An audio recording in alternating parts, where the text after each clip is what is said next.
Assalamualaikum warahmatullahi wabarakatuh. Naik Vespa di tengah malam bikin hati penuh dengan ketenangan. Mudah-mudahan yang tadi menjawab salam hidupnya penuh dengan keberkahan. Amin. Bismillah, alhamdulillah, wassalatu wassalamu ala rasulillah. La haula wala quwata illa billah. Amma ba'du.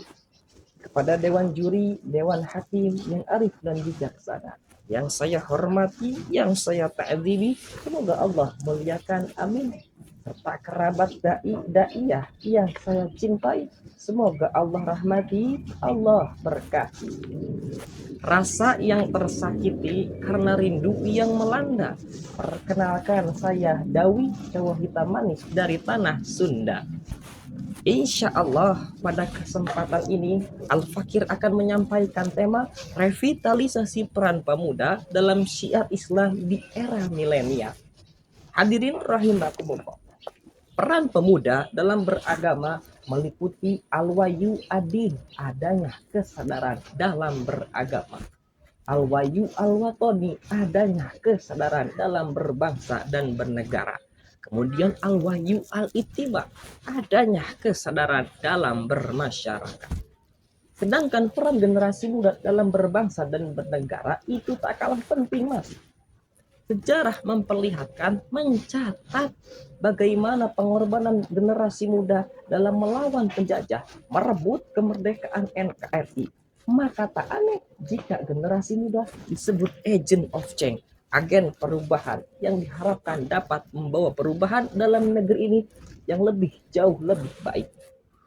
Maka timbul pertanyaan, bagaimana revitalisasi peran pemuda dalam syiar Islam di era milenial? Setidaknya ada dua hal yang harus kita lakukan. Yang pertama, jadilah generasi muda yang berilmu. Kenapa harus dengan ilmu? Syekh Al-Imam Burhanuddin Az-Zarnuji dalam kitabnya yang bernama Ta'limul Muta'alim mengatakan, innama syarful ilmi walikaunihi wasilatan ila taqwa. Sungguhnya ilmu memiliki kedudukan yang begitu mulia. Kenapa? Walikaunihi wasilatan ila taqwa. Karena ilmu menjadi sarana ketakwaan seorang hamba. Hadirin, sejarah Islam memperlihatkan bagaimana Muhammad ibnu Musa al-Khawarizmi yang ahli dalam bidang matematik dan astronomi berhasil dalam ilmunya dengan karya-karya besarnya. Lalu ada lagi tokoh ilmu Islam yang bernama Abu Ali Husain bin Abdullah bin Sina, atau yang sering kita kenal dengan Ibnu Sina, yang berhasil dalam ilmu kedokterannya. Lalu ada lagi tokoh ilmu Islam yang bernama Abu Ali Hasan bin Hani al-Hakimi yang sukses dengan ilmu sastranya. Semua ini menegaskan bahwa kesuksesan seorang manusia itu tergantung pada ilmunya. Oleh karena itu, lihat Naruto lagi makan lumpia sama Sasuke yang lagi minum jamu. Kalau ingin hidup kita bahagia, maka jangan lupa menuntut ilmu. Siap? Yang kedua, hadirin, jadilah generasi muda yang istiqomah dalam hal apapun. Wabil khusus istiqomah dalam mencari ilmu. Wabil khusus istiqomah dalam kebenaran.